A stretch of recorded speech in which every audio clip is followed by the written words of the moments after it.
Andhra special కొబ్బరి పాలతో పులావు అలాగే బొంతకోడి మాంసంతో కోడి కూరని తయారు చేసి చూపించబోతున్నానండి. 1 కేజీ రైస్ తో వండుతున్నానండి. నేను ఇక్కడ గిద్ద మైసూర్ రైస్ ని తీసుకున్నాను. 1-2 సార్లు శుభ్రంగా కడిగేసుకున్న తర్వాత ఒక అరగంట వరకు నానబెట్టుకుందామండి. 1 కేజీ రైస్ కి 2 కొబ్బరికాయలు తీసుకోవాలి. ఇలా మెత్తగా గ్రైండ్ చేసుకోవాలి. ఇందులో మరొకసారి నీళ్లు పోసుకుని మరలా ఒకసారి మిక్సీ పట్టుకుంటే ఈ కొబ్బరి ముక్కలన్నీ కూడా చాలా మెత్తగా గ్రైండ్ అయిపోతాయండి. వేడి నీళ్లు వేసుకుని పక్కన పెట్టుకుందామండి. 1 కేజీ బొంతకోడి మాంసాన్ని తీసుకున్నానండి. నాటుకోడి మాంసానికి ఏ మాత్రం తీసిపోకుండా ఉంటుంది. నీట్ గా కడిగేసిన తర్వాత 1 టేబుల్ స్పూన్ పసుపు, 3 టేబుల్ స్పూన్లు కారం వేసుకోవాలి. రాళ్ల ఉప్పును కూడా వేసుకోవాలండి. మొత్తం అంతా కూడా చేతితో బాగా కలిపేసుకుందామండి. కారం కూడా బాగా పట్టి టేస్ట్ చాలా బాగుంటుందండి.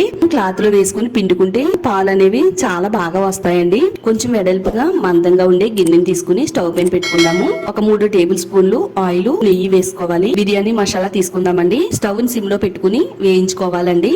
మీడియం సైజ్ లో ఉండే 1 ఉల్లిపాయని 7 నుంచి 8 పచ్చిమిరపకాయలు కూడా 2 నుంచి 3 నిమిషాలు వేయించాలి. ఇందులో 1 గుప్పెడి వరకు పచ్చి బఠానీ వేసుకోవాలండి. 2 టేబుల్ స్పూన్లు అల్లం వెల్లుల్లి పేస్ట్ వేసుకుని అల్లం వెల్లుల్లి పేస్ట్ లో ఉండే పచ్చిదనం అంతా పోయేంత వరకు వేయించుకోవాలి. 2 టమాటాలు తీసుకుని ఇవి కొద్దిగా వేగిన తర్వాత పుదీనా తరుగు, కొత్తిమీర తరుగుని వేసుకోవాలండి. అన్ని కూడా బాగా వేగిన తర్వాత 4 గ్లాసుల రైస్ కి 1 గ్లాస్ కి 1.5 గ్లాస్ చొప్పున కొబ్బరి పాలు వేసుకోవాలండి.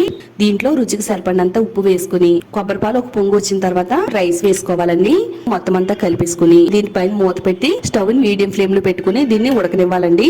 రైస్ ఎక్కడా కూడా చిమిడిపోకుండా చక్కగా పొడి పొడిలాడుతూ చాలా బాగా వస్తుందండి. కొత్తిమీర, పుదీనా జల్లేసుకుని మరలా దీనిపైన మూత పెట్టేసి 2-3 నిమిషాల పాటు సిమ్ లో అట్లానే వదిలేద్దామండి. మిక్సీ జార్ తీసుకుని 2 టేబుల్ స్పూన్లు ధనియాలు వేసుకోవాలి. 1 స్పూన్ వరకు గసగసాలు, 1 స్పూన్ జీలకర్ర, 2 ఇంచుల చెక్క, 4-5 లవంగాలు, 4 యాలకులు, ఎండు కొబ్బరి వేసుకుని పొడి కింద అయిన తర్వాత ఇప్పుడు ఇందులో నీళ్లు పోసుకుని గ్రైండ్ చేసుకుంటే చాలా మెత్తగా గ్రైండ్ అవుతాయండి. స్టవ్ పైన కుక్కర్ పెట్టుకుందాము. 3 టేబుల్ స్పూన్లు ఆయిల్ వేసుకోవాలి. 4 నుంచి 5 ఉల్లిపాయలు తీసుకుని ఇలా చిన్న చిన్న ముక్కల కింద కట్ చేసుకుని వేయించేసుకుందామండి. ఇందులో కొద్దిగా ఉప్పు వేసుకుని కలుపుతూ వేయించేసుకుంటే ఉల్లిపాయలు బాగా వేగుతాయి. కట్ చేసి పెట్టుకున్న 5-6 పచ్చిమిరపకాయలు కూడా వేసుకుని 2 టేబుల్ స్పూన్లు అల్లం వెల్లుల్లి పేస్ట్ ను కూడా వేసుకుని వేయించాలండి. ఇలా వేగిన ఉల్లిపాయల్లో ఈ మాంసాన్ని వేసేసుకుని అంతా కూడా బాగా కలిపేసుకుందామండి. ఆయిల్ అనేది బయటికి రిలీజ్ అయింది.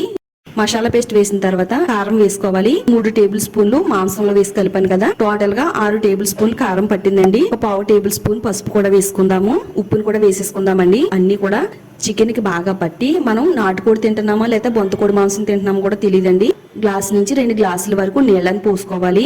మూత పెట్టేసి 7 నుంచి 8 విజిల్స్ వచ్చేంత వరకు దీన్ని కుక్ చేసుకోవాలండి. కూర అంతా కూడా చాలా బాగా వచ్చిందండి. కొబ్బరి పాలతో తయారు చేసుకుని పులావు, బొంతకోడి మాంసంతో కూర చూస్తుంటేనే నోరు ఊరిపోతుందండి.